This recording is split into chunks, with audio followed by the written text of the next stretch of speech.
That's great.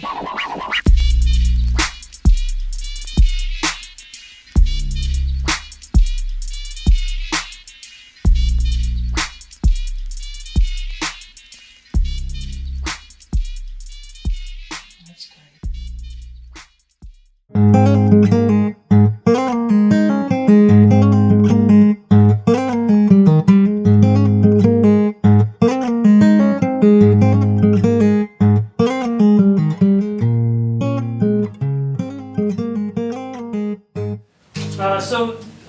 This was all I could find. I found some props, and some of them are dear to my heart, and some of them I like.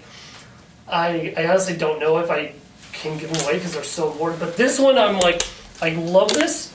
But this one, I thought, okay, this is one thing I can give to you. And I think it's not the biggest prop, but it's something. And it is officially from the show.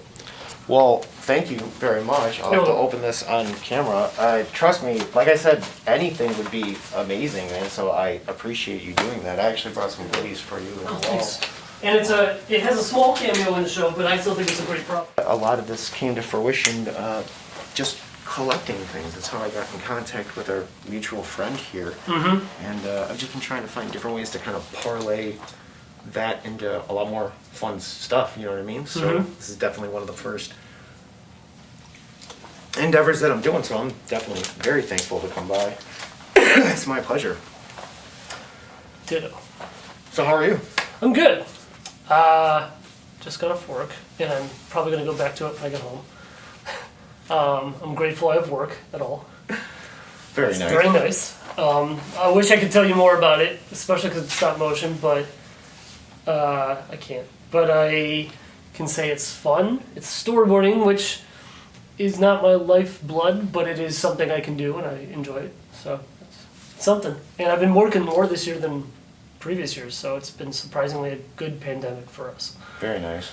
Yeah. That's definitely a good problem to have, you know what I mean? At least you can be doing some of those things from wherever you're at. I did not think of that a year ago, like, oh, what's something that would shut down in a pandemic and what's something that would survive? And my wife works in production as an actor, and she's just at a standstill pretty much.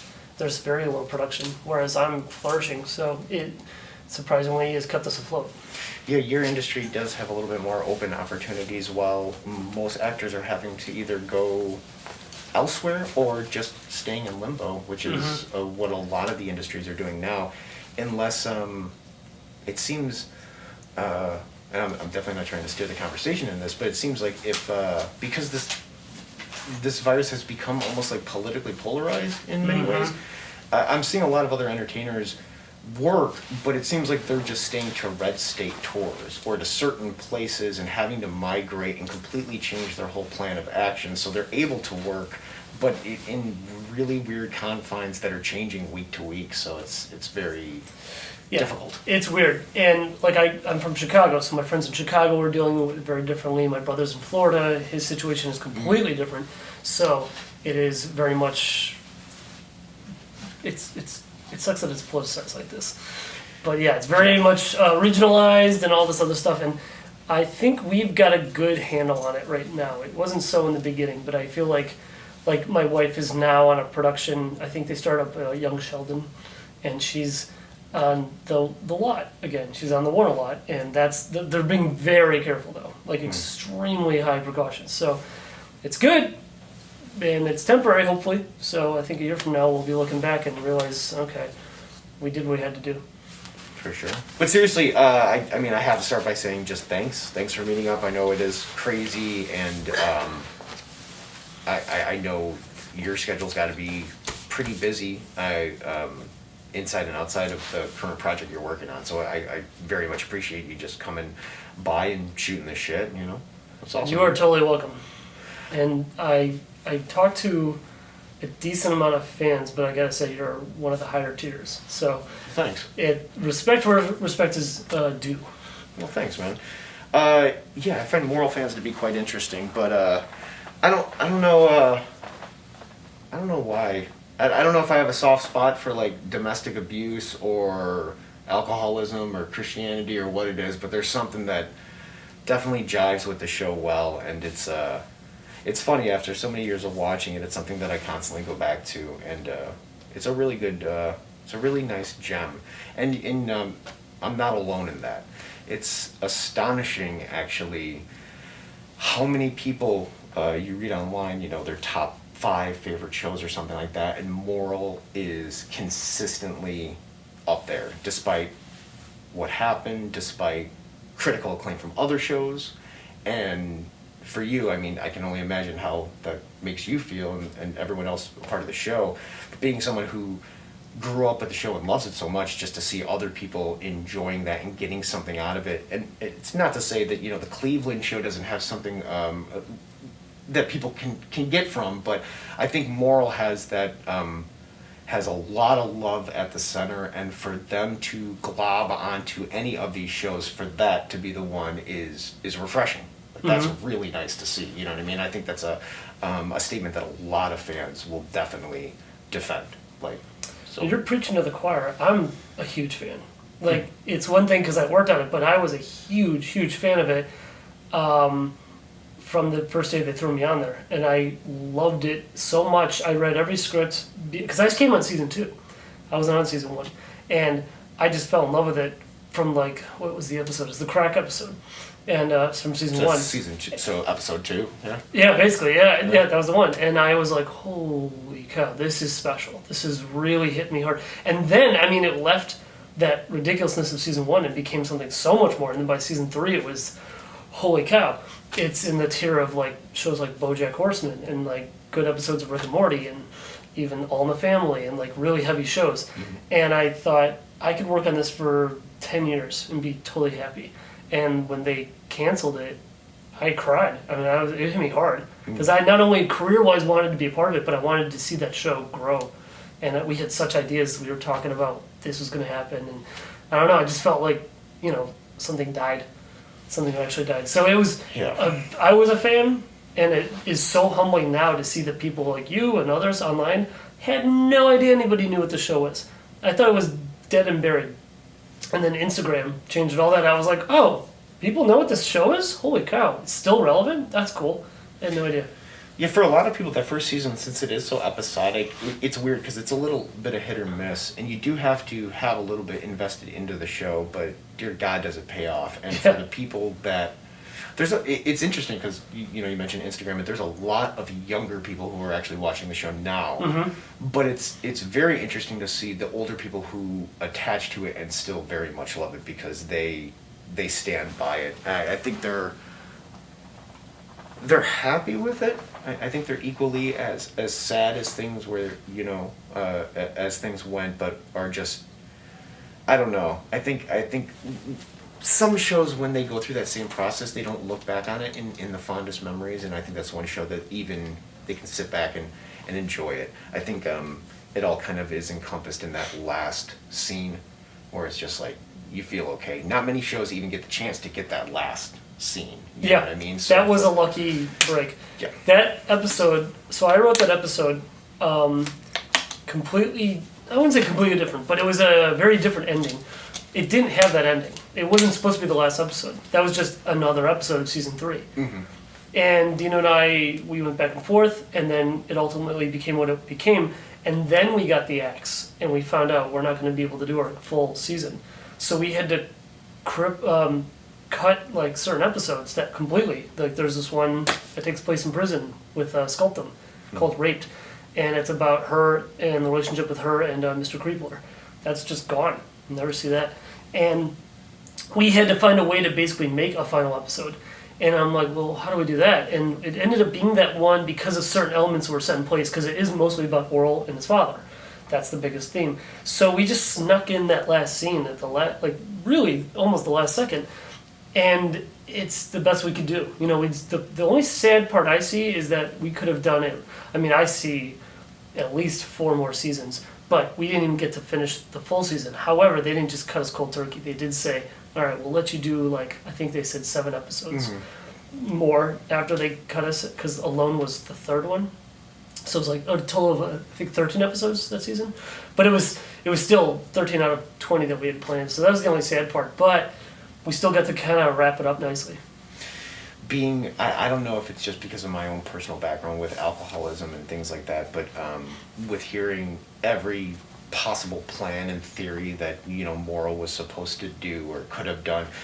Just to see that last scene of him actually having a photo of Clay Yeah. in his house is, I mean, I've heard speculations of, I'm trying to sum this up real quick, all different speculations on how he could have came to that point of where that would be okay, that would be something he would be okay looking at, and I think that really resonated with a lot of people because a lot of people in, you could say Clay or Morel's position, don't come to that.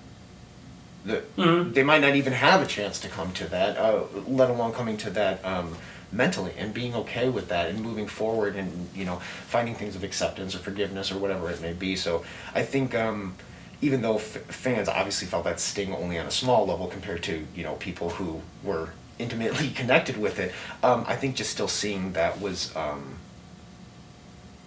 like I said, some shows don't have a way to end like that, but I think people seeing that was just like, okay. You can kind of exhale. Yeah, it's just like, okay, he's gonna be okay. Yeah. Like, he's all right. We analyzed that last shot a lot. Like, what do we want to see? And we talked a lot about what were we going to set up. And we had so many things we couldn't cram into that little L-shaped wall. And it was like, God, it's such a tight squeeze. And we tried to squeeze everything physically and visually into that. Like, Orel still has a limp. You know, that's in there. It's so slight, but he still has that limp from his dad. And, like, little things like that. But we had some other photos we were going to have hanging of other, like, what happened to Reverend Putty? You know, we don't know.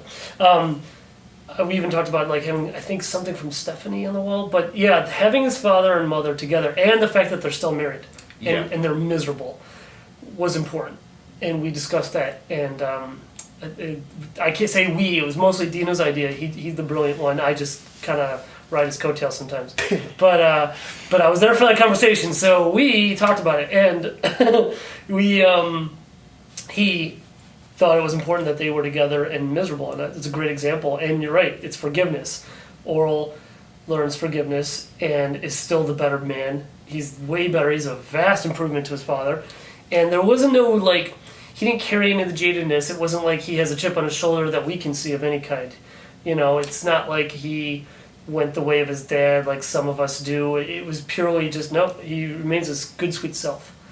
One thing we were going to do that we never did was have Orel go real hard into atheism.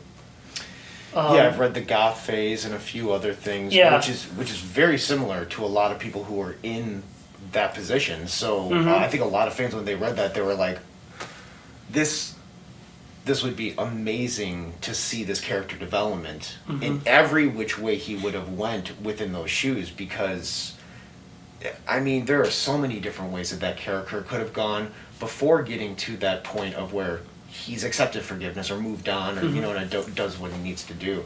Because that's no, I mean, aside from some of the more dramatic things that happen with him and his dad, I mean, going through those things for any kid, even on a small level, I mean, that type of trauma is going to mold you into something interesting. But there was another thing. He had the cross on the wall. You know, and it shows whether that's a keepsake or true to his faith, he's got it on the wall. So that was another thing. Like, we wanted to show whatever he goes through, he still kind of holds on to these pillars of who he is. Yeah, he's got those things at his center, his core. Yeah, and he's got his new dog, you know, and he's got Sheepy and Block. I think, I don't want to take credit for anything I didn't do, but I think that was my idea to have them. When we talked about them going into like an academy, like I think it's mentioned in some script that they go to like a military academy. Maybe that never made it in, but then we had him become a cop and a firefighter, and I was like, that's pretty good. So I was reading, you're from Wheeling. Yeah. I'm from Lake County. I lived 30 years there. So when I was like looking into your background, I was like, that's really interesting. That he got the hell out of that place. Do you go there often? Or are you... I used to go, God, every chance I had. One year I went 4 times in a year at every break I had, and then I discovered travel. I'm not kidding. I would go there every chance I had because I missed it so much. I'm a transplant, and Los Angeles is still a very foreign planet to me. It's not. It's home, but it's not. It's still very different to me, and I still miss the Midwest a lot. But then I started traveling, I think in like 2010. I went to Australia, and that was a big leap for me. Nice. And now I got the bug, and every chance I get, I want to go somewhere new. So I don't go back as much as I'd like. I haven't been back to Wheeling specifically in a while. I go back to Chicago a lot, like downtown. But Wheeling, it's been about 4 years, maybe. We were supposed to have a reunion this year, but that got cut because of pandemic. So I look forward to going back. I love where I grew up. It means a lot to me. And Orel's house, by the way, is based on Dino's house that he grew up in. And that is just a few tons over from where I grew up. And so that architecture of that house is very familiar to me. I even said when I started working on it, I was like, that looks just like my aunt's house. And it, sure enough, was from the same town. That's hilarious. So it's a very specific Midwest Illinois architecture, that house. Yeah. Which, I have that house, by the way. I know it's huge. You mentioned that to me before, that you have a number of these things just sitting. Yeah, it's sad. It's like the Ark of the Covenant. I'm like, what do I do with this thing? I'll just the house is, it's in a carport. I won't even say where, but unfortunately, it's gotten a little wear and tear over the years. And I would love to find someone to help restore that thing, and then donate it to, I don't know, an Adult Swim museum or something. But That's what I was thinking. There are a few different museums out there. There's like a Superman museum, a Hanna-Barbera. Like, I wonder if there is. We both know Starburns does have some of the they should have it. figures there. But Yeah, Starburns should absolutely have it. Thinking if they would open a wing or do something like that, to hear that that's not somewhere preserved is hurts. It was a weird day when they started getting rid of the sets and puppets, because the show was so loved, and it was a matter of rights, and I'm not going to name companies, but Yeah. like they had to take and destroy stuff. And so Dino, and his Dino-isms just kind of secretly handed stuff out. And that's how I came to own a lot of this stuff, which you didn't hear me say that. Ha ha ha. But yeah, the house is too big for my life. Like, I don't know what to do with that. I should donate that to someone. You're absolutely right. I wish I knew who or how, but it's huge. Like, I can't even fit in my car. Wow. I think I had didn't think a it would- I would friend even- with a truck. How big was the whole town? If the house was that big, It- I mean, I've seen some of the behind the scenes shots, so I see that things are scaled down. But if the house was that big, The house was quite large because it actually had a side to it. It wasn't just a facade. It had depth, and it's actually quite heavy. It's one of the bigger builds. The rest of it was all kind of scaled down a little bit, or it wasn't quite as elaborate. But the front of the house did have, it's just this massively wide block. Oh. So I don't think they're quite as big as that one, but it's one of the bigger sets. What about the church in comparison? I guess? Church was forced perspective. That exterior shot, if you look at that opening shot, it's got the forced perspective to the back, so that's a little tinier. And then the doors, that's a different set when they're standing at the front, outside the front doors. Gotcha. I got a bunch of questions from the internet. I tried to condense them down because, as you saw from that first screenshot, the amount of questions that wouldn't pertain to you were staggering. Well, there's a lot of Dino questions, and as much as Yeah. I'd like to take credit for all Moral Orel, I definitely can't. Yeah. He's the guy you want to talk to, but he's also hard to get a hold of sometimes. So, yeah, I'll do my best. Yeah. All right. Well, sounds good. So I basically have like a section for you, and then a section about Adult Swim, and then a section about Moral. But since we're talking about Moral, we might as well just get into it. Obviously, I think some of these will be answered already. Was this a series of personal or of objective piece? And it's pretty obvious that was pretty personal. Very personal. Very personal. I'll say this though, it was complete circumstance that I fell into it. I went to Shadow Machine, the studio, to work on Robot Chicken. I had an in with someone who was working on it. I had just graduated college. I have never been in Los Angeles, and I was completely venturing willy-nilly into this unknown. And this person got my foot in the door as an intern on Robot Chicken. It just so happened that this was the same studio where Dino, Scott Edsit, Jay Johnson were making this other stop-motion show based on David and Goliath David and Goliath. Had no idea. And I was a huge Mr. Show fan, massive TV Funhouse fan. And Dino was one of my favorite comedy writers. And I knew Scott and Jay, and I was like, what is happening? Is all of Hollywood this coincidental? It can be, but usually it's not that. I mean, that was just... I mean, meeting your heroes accidentally doesn't usually happen. And then working with them, it definitely doesn't usually happen. So that was a coincidence. And then it just so happens what they were making was one of my favorite things of all time. It's just an amazing amount of coincidence. Stars just kind of aligned. It really did, and it hasn't aligned that. I mean, only a few times in my entire, where am I at, 15 years this December? Yeah. This month will be 15 years I've been working in this industry in Los Angeles, and I can only say that has happened a few times, like 2 or 3 times.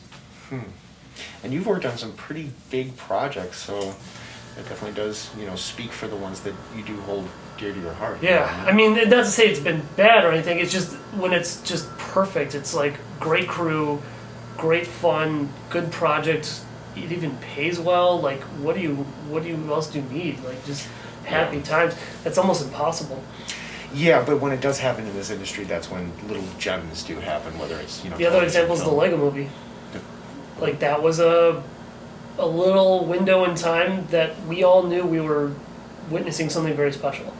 And my friend who worked on it, T, she said she was more experienced than we were, and she's like, this does not happen. Just so you know, appreciate this. This is rare. And I said, okay. And she was not wrong. That's awesome, though. Yeah. Like, you're very lucky to be able to have that. That's a really cool thing. Yeah. What do you think? I know that, like you said, the people that were working on Moral, you already had an attachment to them to a certain degree. When you started working on the show, and we spoke before, the show takes a dramatic twist. When did those scripts start? When were you handed those scripts? When did it come where you were like, oh my God, this is actually going to change? Like, when did that hit you? Or was that already happened when you came into season 2 and you're like, okay, I've already seen the beast is already moving at this point, Well, there's phases of the beast moving. I like that phrasing. Season 1, to quote Mike Lazo, was urine and sperm. That's what he wanted to see more of, was more urine and sperm. That was the goofy what do you call them? Goofy shenanigans of Orel, Puppington, selling his piss and jacking off into a turkey baster. That was season 1. Season 2 was already a little bit of a turn, where it started getting more into a little more serious matters, less of a Tom Green shock value thing, reference Tom Green, and then never reference Tom Green again. But it was more of a... It felt like... It's almost like the Harry Potter books, where you kind of graduate with Orel a little bit, Phase 1, okay, we got the goofball version. Phase 2, oh, okay, he's becoming a Buddhist. He's actually starting to question religion. He's actually starting to really question things way more profoundly than the first season. And then the threshold for me was Nature, the 2-parter that got us into the 3rd season. That was such a leap. That was a massive departure from what we'd seen. And that was the real tunnel into the 3rd season that I was like, oh my God, this is going to be talked about for a while, at least by me and my friends. And that's how you felt when you were reading the script? You were just like, oh shit. Yeah, I mean, Nature hit me like a bombshell. In fact, Nature, when you work on something, I mean, I think everyone takes their work home with them, no matter what they do. Yeah. And if you're working on a project like... if you're in story, or if you're an actor or an animator, you get very involved in the headspace of the characters. You get incredibly embedded into that mentality. And I storyboarded Nature, and I was having serious issues thinking about my own relationships with my family and stuff. And it hit me so hard that I actually wrote Honor out of that like hurt. I was like, he needs to patch things up with his dad. He has to. Wow. And the original ending for my version of Honor, he actually made things better with his dad in a weird Moral Orel kind of way. It was like a backwards approach to them incidentally being pals again. And then Dino was, the better guy and said, no, that's not true. That's not true of this show or these characters. That's not how it should be. It should actually end like this. And I was like, damn it, you're right. But I had the mechanics set up that he was going to have this, Orel was going to have this relationship with Danielle, Clay was going to get jealous, and it was going to come down to a fight, and ultimately Clay would kind of redeem himself a little bit back to Orel's in his life, but it just wasn't true, you know. And so Dino made it accurate of the show, and I'm glad he did. But yeah, nature hit me hard, mentally, and I mean it kept me up at night, and it was also just amazing. Like I read it and I was like, this is a insanely good piece of art. And then when we were talking about, okay, I have what's called head of department meetings, you start to talk about the elements of the show, like, okay, we're going to talk puppets, props, sets, and then we get to the music. And Mark Rivers, who long time did the music for the show, Dino said, I want you to score this like Hitchcock's The Birds. I don't want there to be a real score like you normally do with quirky cues and stuff. I want you to use nature to make the score. So, you know, we've got these weird bugs at certain times, and the caw of the heron that goes by, and it's stuff like that really made it stand out. And yeah, it's prolific. I love that episode. Yeah, the void of a score there definitely does make it's chilling. Elements of everything, stand out. It makes you realize, like, okay, this silly little show that's only 11 minutes and 45 seconds, even though it's a two-parter, this is something special. Absolutely. And on paper, that showed, too. Were there any plot threads that you wish you could have devoted more time to? Any what? Any plot threads that you wish you could have devoted more time to? I mean, you were just mentioning one that, you know, was one that you kind of wrote in your own way, though it changed. But were there any other episodes that, I don't know how to say it, you know, that you would like to have seen more happen to it, but you had to cut it for time restrictions or was continuity or whatever? Gosh, man, there's probably so much I'm not thinking of right now. If I think of them later, I'll let you know. But it's all good, man. For now, we were going to have, like I said, Orel was going to eventually go full-on atheist, and that blue heron that follows him around, which is like his power animal. It's his soul, essentially. That was going to have something to do with him, and I think there was talk of that thing getting shot at some point. And it was like the death of Orel's soul, you know. And I just thought that was so neat, the parallel. And the idea of Orel going very seriously into...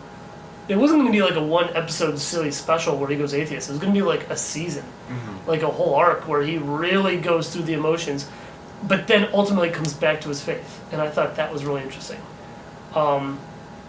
And that never came to be, and I was always sad about that. That was something I was really excited to kind of walk down, because I've never was like Orel. I wasn't raised that religious, but there was some religion in my life growing up, and I never really took to it. And then I did the teenage angsty thing, and I went full double down atheist.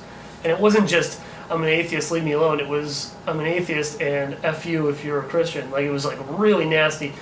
And then it became a little more neutral, and now I'm at a nice, I like where I am now. I'm way more calm about just the unknown. Like I always say, people are terrified of the question mark. People need exclamation marks above their heads to be assertively aware and assertively know what they're thinking and where they're going. Whereas I've gotten comfortable with not knowing things. I'm very cool with that. So I'm at this point probably the best I've ever been in my spiritual journey. And I owe that a lot to Moral Orel. Like, it just, I don't know, seeing it put in puppet form made it all come into perspective. That's beautiful though, man, to be able to at least know where your restrictions are when you were younger, and at least be open enough now to be comfortable in that, you know, space to at least allow what you can in. That's really great. Yes. And I totally took your question and made it about me. It's all good, man. But it organically just came. I'm trying to think more about like what episodes or plots I wanted to see more of. I did want to see that raped episode. Oh, there was that episode Abstinence that I was lucky enough. So that was something I was really passionate about because it was the Doughy special, which we kind of saw in season 2. Was it the Latchkey episode when it's his parents? But this was like real full-on Doughy, the Abstinence King, and that meant a lot. That was the episode I was supposed to direct initially. And so I had already had the head of department meeting, and we had done the boards, we did the records for it, and I was on my way to directing this episode, and that was when we got the call that we were canceled. So that one got the axe. So Dino, in his infinite wisdom and kindness, he and Eric Bleiler came to me and said, you can make this episode, but you can't use the puppets or the sets. And so me and Mick Ignis, who was just an intern, I think, at the time, we finished that episode with cardboard and clay completely out of love. And it was so hard, and we were so not good at anything.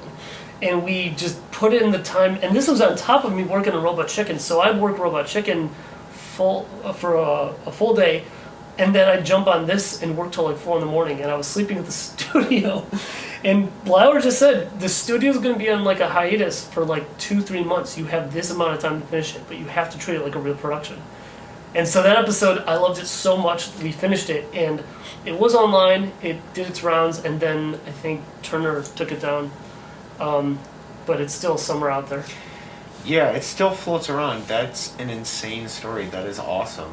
Because I've never heard that before. And everyone points out that, it is a cruder episode, and some people have talked about, how it came to be. And yeah, we got a lot of criticism for it, too.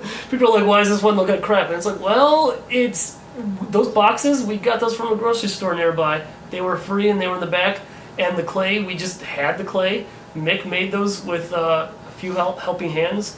And very few wonderful people came forward to help out on this episode, but it was mostly animated by him and me and a few others. And then, like I said, we had the records. We already had the breakdown of everything we needed. I already storyboarded it. We were a third of the way. So some very nice people volunteered and helped us finish it. And a genuine labor of love.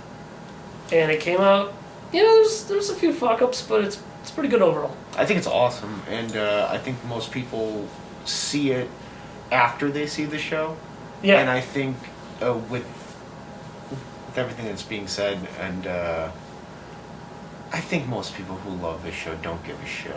Like, truly, they're just happy to have another episode. Yeah. You know what I mean? And it's a good episode. Yeah, it's a great episode. Yeah. There's only a few shots I'm like, oh man, that shot sucks. We could not figure that one out. Like, we were learning as we went, and we didn't have any time to redo stuff. Like, the puppets were literally melting under the lights because they're made out of clay. Yeah. For those listening, stop motion is not the same as claymation. Clay is like Gumby. Nobody really does that anymore. Even Walsum Grommet, that's ball and socket, silicone, urethane. It looks like clay. It's not. Most shows don't touch clay anymore. It just isn't really good to work with. Yeah.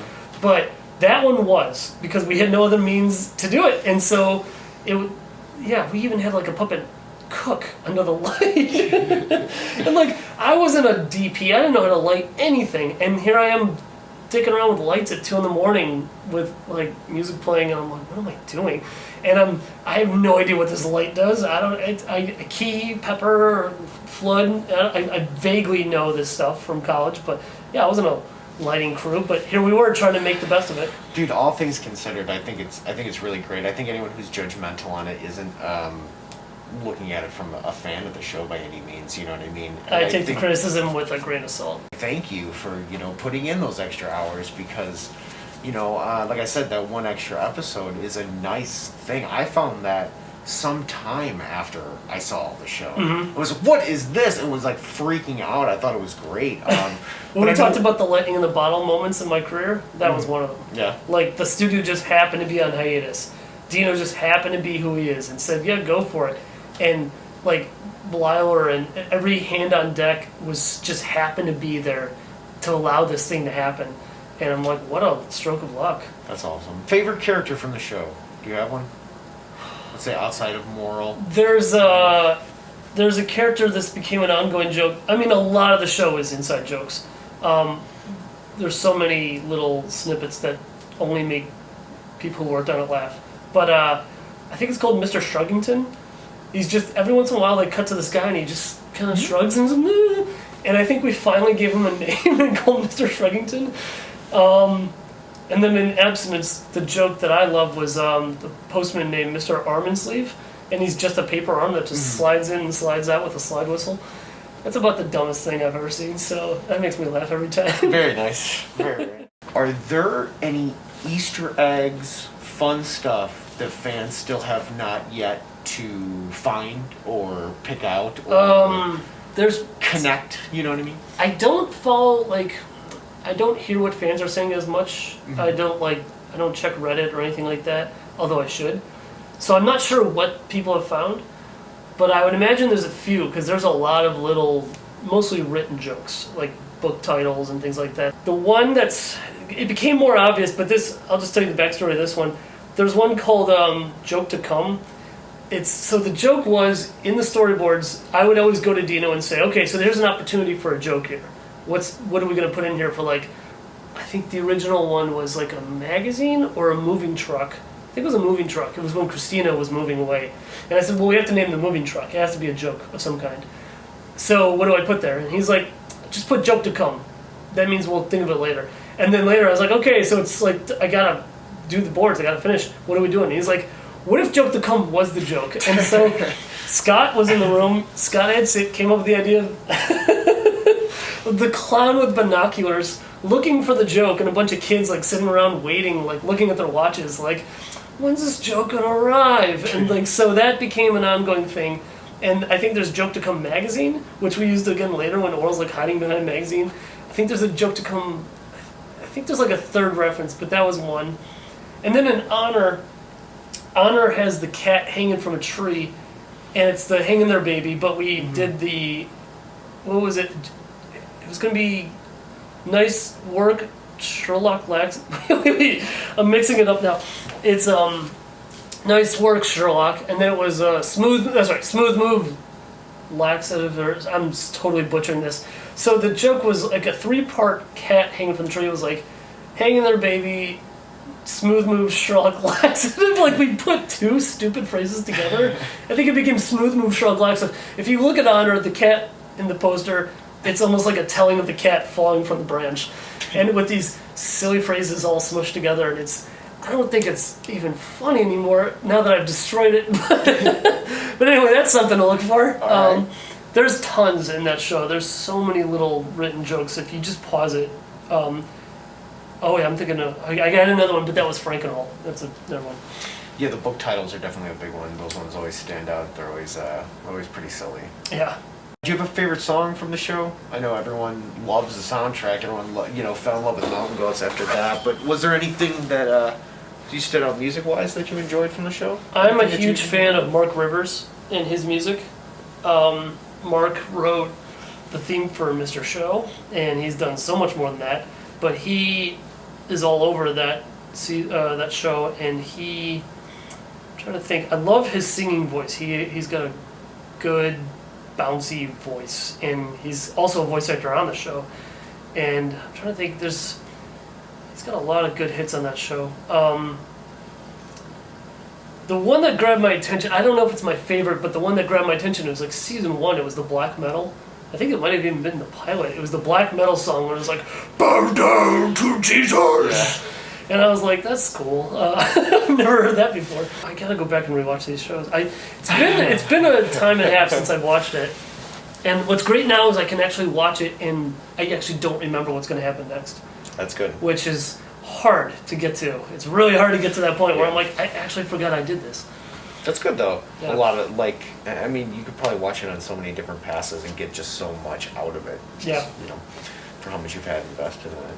Are there any episodes that would have been made if the show hadn't been canceled, besides Rape and the other ones that we know about? Any other ones that you possibly think of? We talked about Orel possibly going down the goth path. I don't know of any others.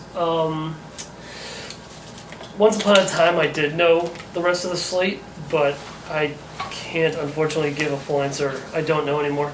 That's okay. Sorry, I gotta turn this off. It's getting cold. If I rewatch the series, which I will, when this is not tonight, but at some point in this year or maybe within the next year, I'm going to rewatch the whole series with my wife because I don't think we've sat through it. She's watched it, but not with me giving commentary, and that'll get the gears turning again. And I guarantee you, I'm going to remember so much more. And I'm going to go, that's right, and I'll let you know. Very cool. All things considered, and I think we kind of already went over this, but would you say that you are satisfied with the ending? It's hard to be satisfied. I mean, the pretentious answer is an artist is never satisfied with their art, but it felt so squished. That episode it's so fast, and we just had to cram so much into such little time. So I'm never going to be fully satisfied with it, but ultimately it does make me happy. And I'm like you mentioned, you took notice to that last shot, you know, and all the little details mean a lot to people. I've heard fans mention how much they appreciate that last shot, and they kind of put together the story of Orel and where he went. Yeah. So that makes me happy. I think through the years I've gone back to it and I've become more happy with it. And I'm like, hey, we got a last episode. That's cool. Some shows don't even get that. If you could revisit the show, what character arc would you be the most joyous seeing come to fruition? I know earlier, you know, like what happened to Reverend Putty, you know, like any of those other characters, any of those. It's a good question. I think I was most curious about Stephanie. Stephanie was, I don't know if you know the phrase or even if this is a phrase, but it's like the one sane man. You know, she was the one. Orel is kind of the one sane man, but he does it in a really cute backwards way, where he kind of sees the truth of the world that he lives in. But Stephanie was like, totally had her reality goggles on and was living in a bubble of religious insanity. And she was so fun to see kind of just cut through the bullshit. And I really liked Britta Phillips' reading of Stephanie. Just very dry, very serious, very not as bouncy as the other characters, not as like sitcom-y. You know, she was kind of just a real person. And it was almost like a fish out of water scenario, and I would have loved to see more of her. Are there drafts or storyboards of the lost episodes? Dino told me that Easter, Pageant, and Sacrifice were made, and everyone has seen them. He also mentioned that Nurture and Death were never written, though people say that they're available somewhere. I don't know. Sacrifice, wait, which ones did you mention? Easter and... He told me that Easter, Pageant, and Sacrifice were made. Sacrifice. And people have seen them. They're online somewhere. He also says, lastly, he mentioned that he wrote 2 others called Rape and No Name, but those aren't available. I guess some of them got online, and then the rest of them were just... Sorry, your question's about the boards or the scripts? It says, are there drafts or storyboards of the lost episodes? Which I would imagine that would be Easter, Pageant, Sacrifice. I don't think there was any... I would have seen them. Because I was done till the end, and I was the... I mean, I'm not going to take all the credit, but I was pretty much the storyboard department. There were only a few other people in there. It was a very small group. It was like 3 people. And season 1 it was 2 people. So I would have seen those, and I can't remember boarding anything for that. How big was the team at one point in time? Like, how big did it actually get? Season 2, it was literally me at one point. And then it got as big as like 3 people.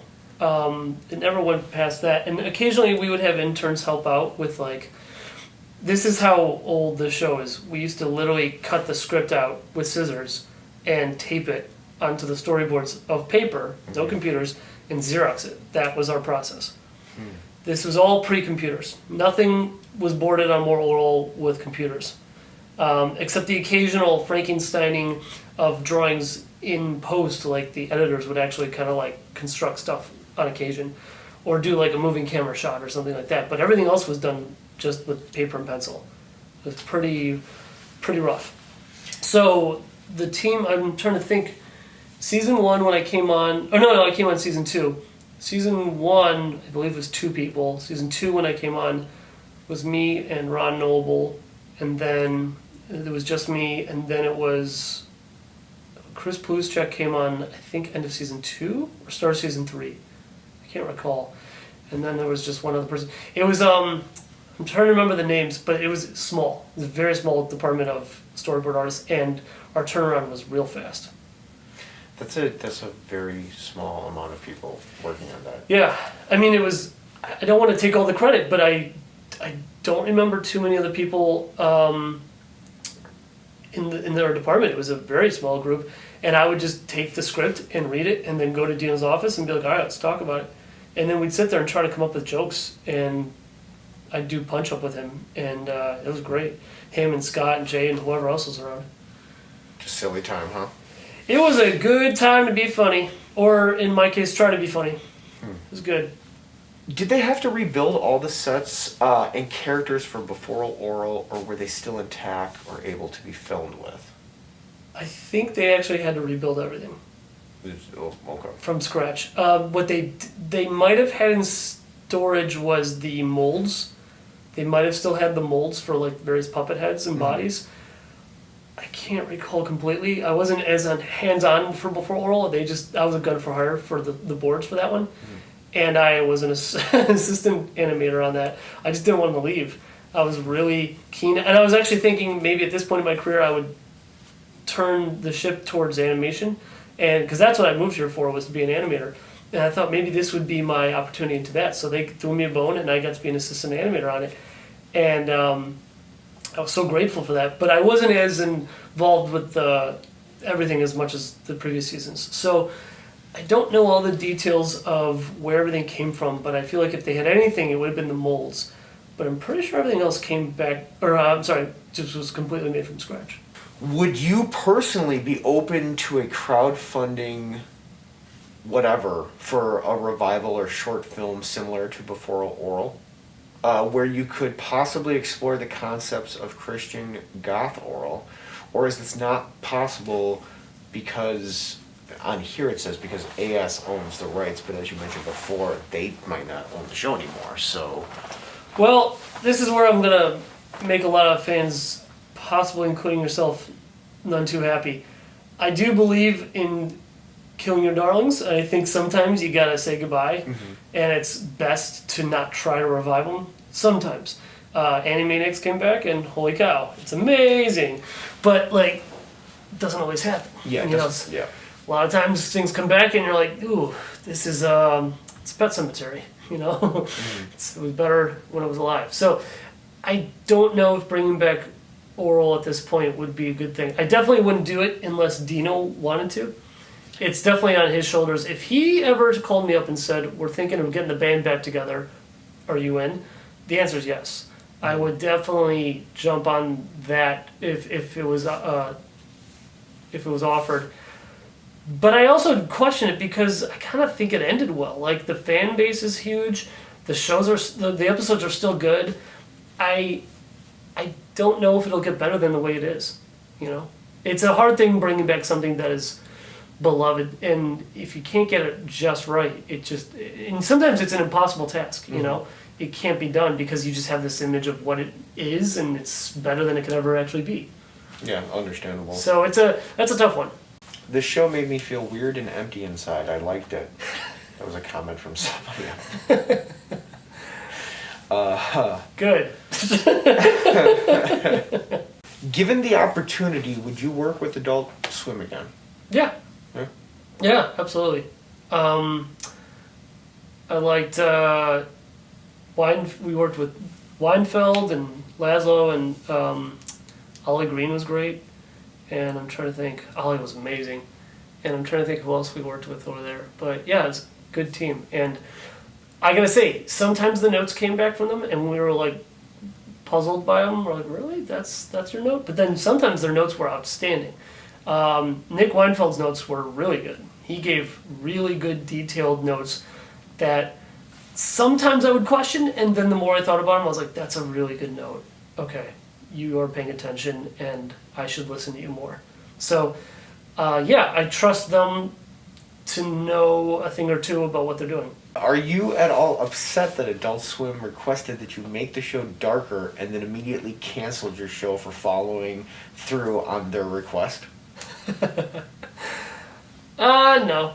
Well, that sounds like I created the show. I didn't create the show. I didn't even know they requested it to be darker. I thought that was just where Dino wanted to take it. To me, the show was becoming more of what he wanted and what he was feeling, and he was becoming more true. Like all shows, you know, the characters start to become more realized. And I mean, I'm rewatching Community right now, and Community season 3, it's like so realized at that point compared to season 1, and every show does that.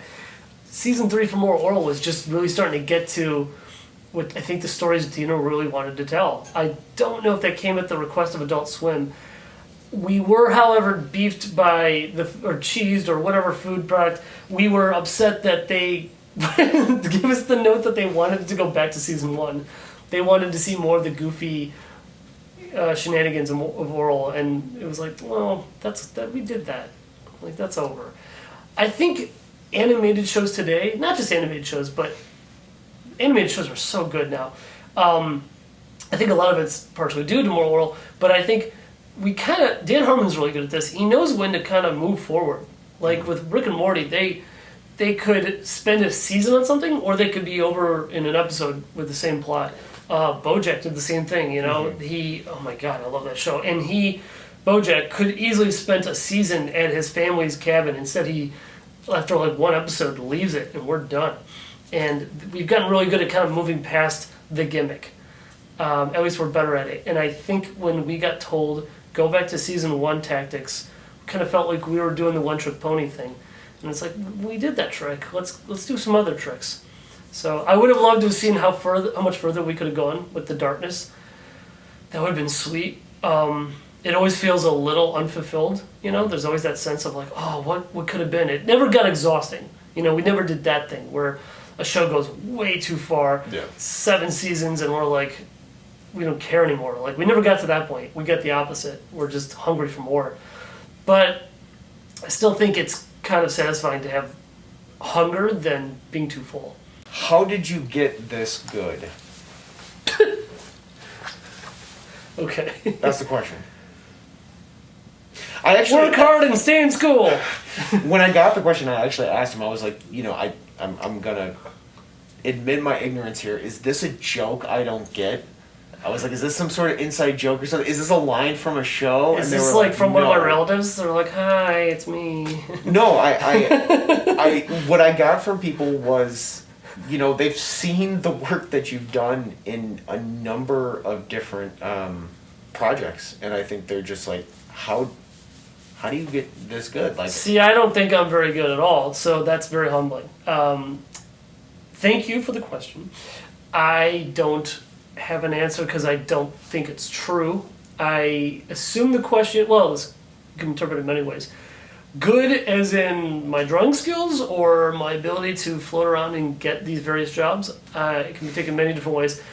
My drawing skills are far from good. They need to be sharpened constantly, and I'm still, like anybody, I have bad days where I just cannot draw right. Yep. Or can't seem to think of a good story or a character moment. It happens all the time. And then good as in able to do all these various cool projects. That is the result of networking and being a worker that people want to hire, and word of mouth, you know. Chris McKay is one of those answers. Chris McKay was the director of most of Moral Orel, and he then brought me onto the Lego movie, and that led to 4 Lego movies. So that was how I got into that. And then someone I knew got me onto BoJack Horseman, and someone I knew this and that. And so it's not, and I'm not like I don't want to give people the wrong idea that I'm like going out every night partying or anything, and that's my network. It's like, no, my network is work. Like studio environments, which is why this pandemic is kind of hard for me. I love studios. I love mingling with people in person. That's the greatest gift I've ever had in my career, is the writer's room where you get to just jam and have ideas bounce off each other, and you may have the greatest sketch idea or joke or whatever, and then someone goes, no, what would be better is this, and you're like, oh, I'm so stupid, that's so obvious, and you round and round you go. That's what I miss the most. The true answer, how did I get this good? Other people. Helping each other out. And people help people look good. I've had great crews. I've had the best crews. Like, that sounds like a boat thing. No, like my crew on Moral Orel it wasn't even my crew. I was part of the crew. They were incredible, you know, and Dino was great, and Scott and Jay and Mark Rivers and every voice actor involved, they're that good. So they made the show look good, and suddenly I'm good because I'm involved in a show with them. Like, that's, you know, we just help each other go in circles, help each other out. That is very modest of you to say, and you know, a lot of people do work well when they can sponge with people, but I mean, just the labor that you put into these shows and the work that you've done in other places, though you're able to sponge with people, I think the work you've done definitely stands for themselves. And even like you said before, if at one point in time you were a person who was a little bit maybe closed off to certain things, you're definitely being open to it now. Yeah. And I can greatly empathize with being in that writer's room or the editing room or just any one of those rooms, and yeah, that's that chemistry that happens is unreal. It doesn't always happen, but when it does, that's my favorite thing ever. That is just the sweetest song, and I mean, you're a musician. Like when you get that with the music, holy cow! Yeah. It is electric. When you get that with writing, when we were trying to figure out the Lego Movie and just completely taking it apart, putting it back together, and looking at the mechanics of character, and we're like, wait, that makes sense now. Suddenly that fits. Oh, cool. That's a beautiful thing. It's hard when I'm on a project and I don't get to do that. That's very restricting to me, but I understand not every job, most jobs you don't get to do that. That was a lucky break that I've gotten to do that so many times. And Moral Orel was one of the greatest, and that was so early in my career, but still, that's like one of the most collaborative I've ever been. So, it's just, that question's funny. It's ringing in my ears. How'd you get so good? I'm not good, but thank you. I work hard and I keep my head up and I try not to cause bullshit. And I also kick the dirt when I think I should. Like, that's not to say I'm too passive. Like, every once in a while I will say no to something and fight back on story or something like that. There's power in no, so it makes Yeah, sense. within reason. You know, Yeah. I try to be a good coworker, but also stand up for what I believe in artistically. For sure. Since you've been on 4 different Lego movies, do you think that the process has become insanely easier, or is each process constantly growing that it's just a nightmare every time, or is it, you know what I mean? Like, do you feel, because I could only imagine the difference of a world walking into something that you were independently carrying on your shoulders at times with Moral, to the production house that goes behind something like the Lego Movie. I can imagine that, you know, is pretty intense, but being there after a while, you know what I mean, 4 deep, I mean, is it still something that you were learning from every day, or were you in the machine, you think, by that point, and like really like, do you think you've leveled up in some ways, you know what I mean? With all the respect in the world to Warner Brothers, I think the first one was the most how can I gotta be careful what I say. I think the first Lego Movie they're all challenging. They were all very challenging. But the first one came together, boy, okay, I'm gonna go for something really shameless here. It snapped together like Legos. And I'm serious, like it felt like a Lego construction. It felt really smooth when it came together. It was like snap, snap, snap. Oh, that does fit, that's really nice. And the crew was really good. As the movies progressed, they became a little trickier to snap together. Really hard, because we kind of, like Ninjago I think was the hardest. That was based on a show. And so we're stricken to canon, but then we're changing some of the canon, but not all of it. And it was like, well, this is hard because there's nothing original about it. Yeah. And then there was other stuff that we were attached to, like Lego Batman, we also had canon. You know, we've got Batman canon that we had to stay true to. And so we couldn't completely go in any direction. We were somewhat stricken to that. Whereas the first movie, we could do anything. We were so free. And then the sequel, by the way, also stricken to the canon of the first movie. So that first one, we were just blue sky. Everything was open for discussion. And that was really freeing. And I think that's what I like about independent projects like Moral Orel, where there's no IP. You can do whatever you want, you know. But when you start doing adaptations, you are attached to that, and you've got a fan base that you have to please. And that comes with any sequel or reboot or whatever. Yeah. You've got this massive fan base, and you've got to make them, you know, you don't want to do, I use the Force Awakens example. It's like, you want to make them happy, but not too happy, because you did the exact same thing you did in Jedi, so you got to be original, but not original, and it becomes very impossible. It's definitely a balancing trick, which I can, you know, going back to trying to reboot this show, I could see how that's so dangerous. Yeah. You know what I mean? I think, yeah, it's almost impossible to do anything, like reboots are almost impossible to get perfect, or spin-offs. I told my wife when Better Call Saul came out, I was like, it's very unlikely this will make Breaking Bad better, because this is before all that. I can't imagine this is going to enhance that. And lo, it does. It actually makes Breaking Bad better. If you've rewatched Breaking Bad since Better Call Saul, it's so much better. And I'm like, wow, that's some good writing. That was very strategic. And it almost seems planned while they were doing Breaking Bad. It's almost too good. Which would be understandable because Vince Gilligan is that type of writer. Yeah. But usually, I mean, unless it's something like that, or somebody's sitting on 15 projects in the can, even if you get the same writers back, you get the same staff back, it's never just the same. Yeah, trying to synthesize, as you put it, that lightning in a bottle, or it just doesn't always happen. Yeah. So going back to your original question, is it a mechanical machine versus an independent art house? Not fully. I've had some independent projects, or more independent, that were still very mechanical, and I'm not going to say suffocating, but they didn't allow us the freedoms of some mainstream stuff. Like on Ninjago, I was still allowed to write complete scenes on my own. Like I was allowed to throw in any idea.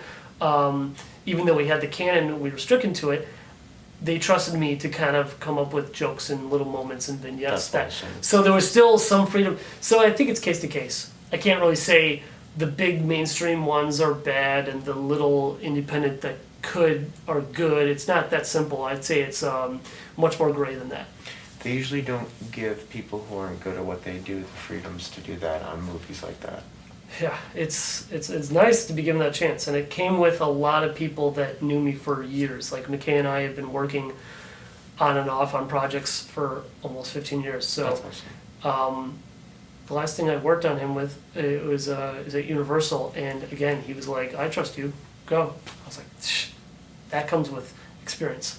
Yeah. So that's it's nice awesome. to build a bit of a family. Hell yeah, man.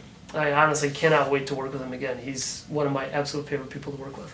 Other than your top secret project that you can't talk about, and the web series you just did, what else do you have going on? Do you have anything that you're doing inside or outside of work? Anything fun that's going on? It leads into my next question of COVID, but what's going on with you lately though? Well, I recently started talking with my stop motion teacher from my college at Columbia College Chicago, whose name is also Dino. This is Dino Crisanti. Okay. And he is making a short, stop motion short, and has decided to bring my wife on as a voice actor.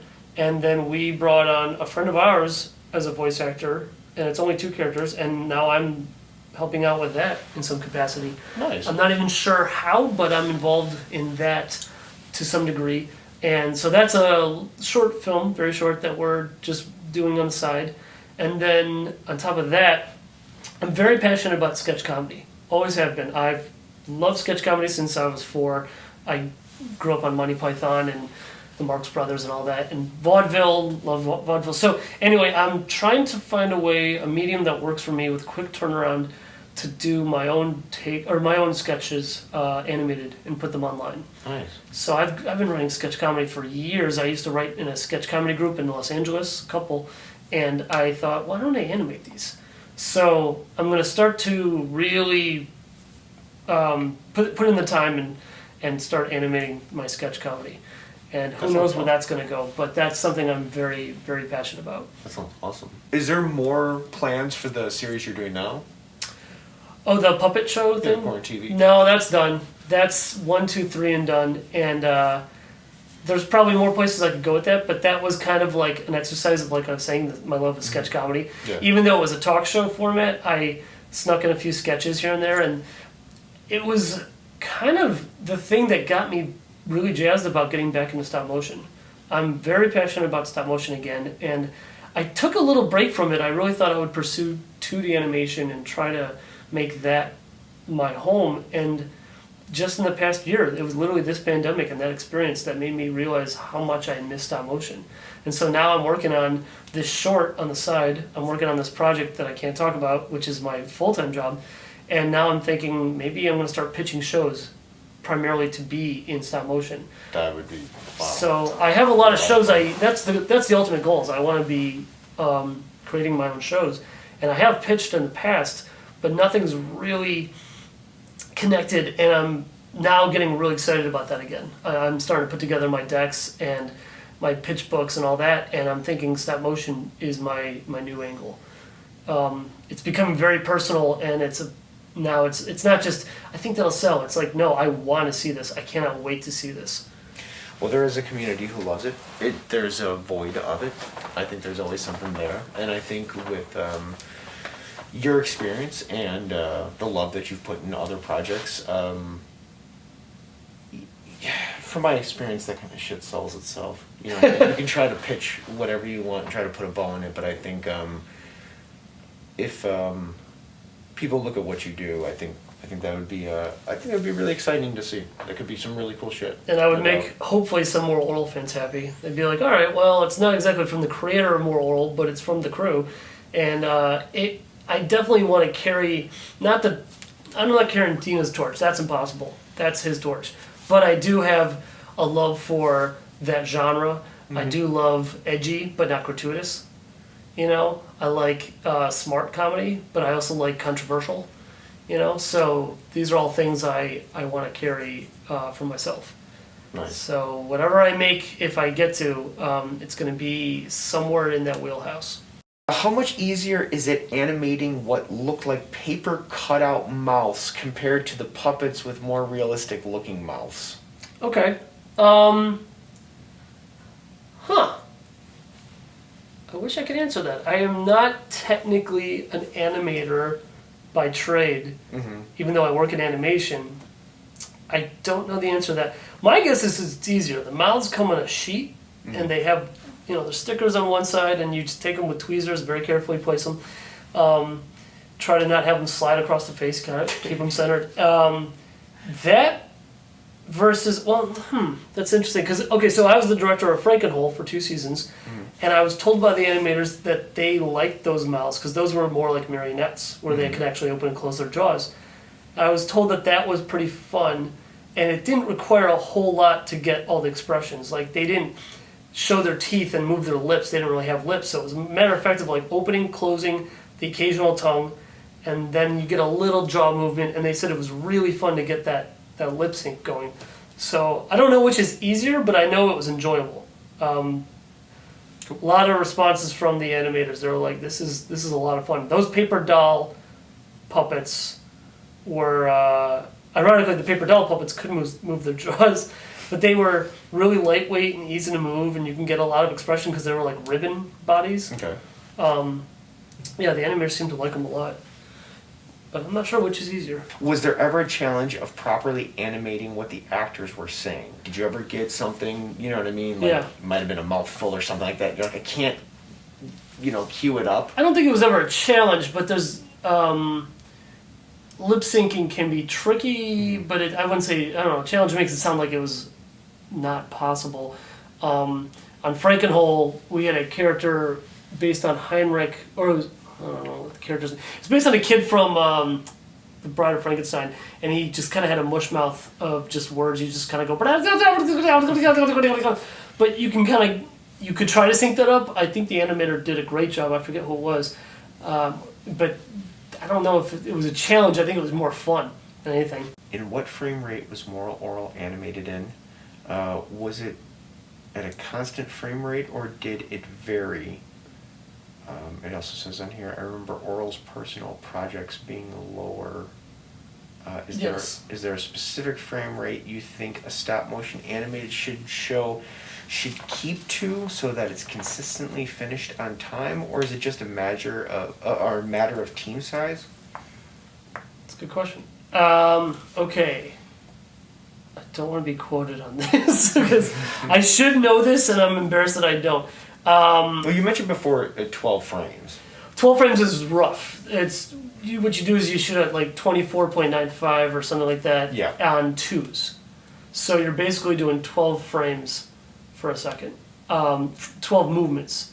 Orel's animation was choppier. That was much lower. It was like, I think it was 12 frames per second or maybe even 8. It was much, much rougher. Sometimes we could, in post, slow something down or speed it up to make it, sync up better. So every once in a while we would play with the frame rate in that respect. But the animators typically stayed to, I think it is 24.95 or right around 24 on Cool. 2s. I think at like Leica and some of those other studios where they have a lot smoother, they might shoot on 1s for certain sequences. But typically you shoot on 2s. I do want to show you some fun goodies though that I brought. Alright. So I have an ever-growing Moral collection. I don't know if you've ever seen. Have you ever seen that before? Oh. So Should I take it out? Yeah, well, yeah, it doesn't matter. So Adult Swim made these prints that went on all their Adult Swim in a box. And they went on their Kid Robot features too, but there was actually a bag that was made Oh, wow. that had Moral on it as well. And then this one was super hard to find because it's got the 12-ounce mouse on it. I had to get it off a 12-ounce collector, but I was like, I have never seen that before. No, I've ever. never seen this either. I thought that was really cool. On occasion, we used to have like raffles at the studio, and I won some stuff, and I've never seen it since. Like I have like one of those messenger bags from Adult Swim. Nothing to do with Moral Orel, but just Adult Swim. They put out so much merch.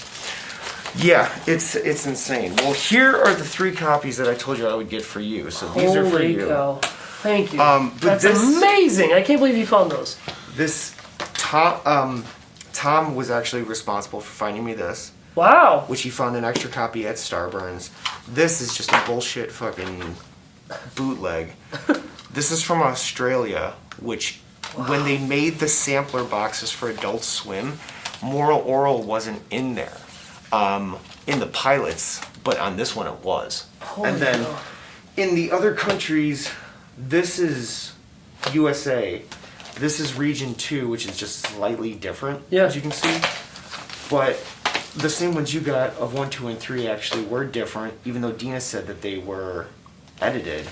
But then I actually got one of these, Can I see that? which I have never seen it Complete ever. Lessons collection. I have seen one person who was able to get it. How did you By all means, open it up, check it out if you want. I found it from like someone in Australia, from a friend of a friend of a friend, who eventually sold me a copy of it, and I was like, just floored. I was just like, I never thought I would actually find one. Wow. No. This is special. Kind of like I said before, I always felt it was a real shame when I heard how the show was handled. It was a little weird. And then when I asked you, like, I remember I asked you something along the lines like, what do you have in your office? Like, did they send you a care package? Did they do something? And, dude, I've always been a small fish. I've worked on smaller productions, and I've gone into the red so many times to make sure that the people that I work with enjoy their time. Mm-hmm. Like, I don't give a shit. Like, that is an important thing. Yeah. And it just was astonishing to me that something that was so beloved, if that's a correct term, by so many people that wasn't even recognized, down to the point that they even gave you a fucking DVD of the show. I It like, was, "What?" we got, yeah, it was a little weird. I do remember they were breaking down the sets. No finger pointing who they are, but people were breaking down the sets and throwing them in the dumpsters. And I remember I ran and grabbed Dino. I was like, they're destroying the show. And he was like, what? And we went outside and he was like, stop what you're doing. I will figure this out. And he took most of it. And if you went to his house, it looked like Mr. Rogers' neighborhood. Like it was just, it was just filled. And he just started handing stuff out. And yeah, I was lucky enough to be one of those people. And the house, I just remember, I'm like, I'm not gonna take Orel's house. That's insane. And I was like, no one? No one. Okay, I guess I'm gonna take Orel's house. How many morals do you have? I've got one Orel. I have one 2 clays. I got a Christmas one and a regular one. I know that and we spoke about this a few times online, there are some people who have acquired a few Yeah, morals out I've been there. contacted by other collectors, and they're like, "What would it take?" And I'm like, "Nothing. You're not gonna get it." No, I know Starburns does have a couple other people, but I mean, someone's got to be holding on to a few of them because there were a number of them used in production, correct? Yeah, I don't know the exact number, but like I say, I've been contacted by these collectors, and they're like, "I've got 2 Orels, and I've got this person, and this." Like, they're building the main cast, and like, "I'm just missing this one that you have," and I'm like, "I'm sorry, I can't." That same goes for the props. Like, that's why I was like, I want to give you something, but I didn't want to part with, like, there's some things that I just were too close, you know? But I was like, well, this one's close to me, but I'm very happy to part ways with this. And like I say, this is also something that I helped design, so it was like an extension of something I made. All right, well, let's see. My batteries are dying, as you see, but And if you don't let's love open it, this. then you're wrong. It's Be very careful. it's a here. very small prop, and it's not even. I'll tell you this: it's a set piece kind of. Well, as I told you before, I have been looking for a while, and I would be happy for a bush outside of a house, and so anything that you can. I'm gonna keep digging, by the way. I'm gonna try to throw find more. away would be amazing. I just started getting into collecting not too long ago, but I've been doing my best to try to be diligent and like I said, kind of parlay it into something else more than me just buying stuff that I like. Like, I like to do more of these things. I moved out to LA because my back's broken. As you see, I'm wearing this crazy back brace. But I would like to definitely do. Holy moly! Do you recognize it? Yes, I do, sir. I would like to do more. I don't care. Wow. So unfortunately, this broke off, but the rest of it's intact for the most part. His eye might break. I would just be careful. But that is the Ripley's Believe It or Else. Or, what, they didn't call it Ripley's, did they? They called it something. Yeah, it was something, but it was. Believe It or Else. Yeah. Season 2, episode 9, I think. Holy Visage. Wow. So it's an exterior, it's a set piece, but it is technically a prop too. But yeah, and if you drive through Hollywood, do you know what that's based on? No. That's actually, okay, so the joke that Dino and I came up with was, what if it was like the dinosaur in front of Ripley's Believe It or Not in Hollywood, which is at Highland in Hollywood. Okay. There's this dinosaur, I think he's got I think he had a clock in his mouth for a while, or I think that's why we did that. But he's always on the corner, and they dress him up for various reasons. Now he's wearing a COVID mask. So we put, that's in the corner, and it's basically modeled after that Ripley's. Very nice. So, Wow. yeah, this came out just like the drawing, and I'm going to find my storyboards. That's the thing. I have my originals somewhere, and I'm going to try to find those and possibly send you a script or something. Well, I am Once I find beyond in your debt, my friend. This is amazing. I'm just looking at some of some of the work inside and just looking at it, and I've got to get this behind glass or something because you can see that it's. Just wish his arm didn't or his hand didn't break off. Oh, I mean, who cares, man? That's how I got awesome. it. So I've kept it exactly how it is since I got it once upon a time. It's just crazy, when you were saying about how Orel was falling apart holding by a thread, I mean, you can even see some of the, I don't know if, obviously some of this happened with moving it around, but even inside you can see it just, everything starts to dry out. Yep. And it's very interesting. Everything breaks. Yeah. Well, wow. That is amazing. Thank you Cool. very, very much. I will Thank you. cherish that and hold it dearly. And hopefully those. I know These it's not are much, amazing. but hopefully you can. No, add this it is to this the is much. collection, This is so much. I can't believe you tracked these down. This is making me happy. But thank you. Well, as a trade, I still think I'm quite indebted to you because anyone who sees this can eat your heart out because this is wow. This is It's amazing, man. Thank you so much. You are most welcome. This is really cool. All right, so now I need to pack this and cherish it like it is a holy item of sorts. A holy visage, if you will. What I wanted to get the day they threw everything out in the kitchen sink, I was trying to find that little bobblehead Jesus, the one that actually gets embedded in the guy, who's actually, his design is based on my uncle. Really? Yeah, because he's the one Jew in the show, and my uncle's Jewish, and I was like, that'd be funny. So I based him on my uncle, who's got a very distinct mustache. But yeah, that bobblehead, I couldn't find it anywhere, so it's out there somewhere. Do you have the bird? The heron? Like the, no. No, there's so many things from that show. I have, let's see. What about the den? No, I don't have. I used to have major set pieces, and the only set I've left is the house, which is in total disrepair. But I used to have Clay's office as the mayor, his like mayor, like that. I had a school hallway with lockers, with an opening door. It's all gone, and all the set pieces are gone. But what I do have that I'm still very proud of, I have a jukebox Nice. from Forgetties. That's pretty cool. I'd like to know where the sex shop is. That would be fun. Old DVDs.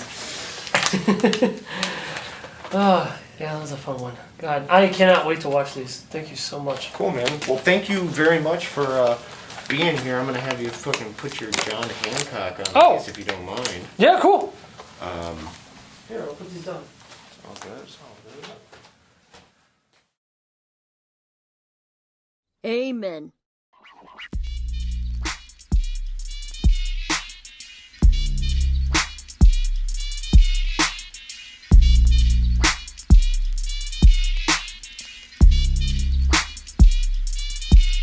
That's great.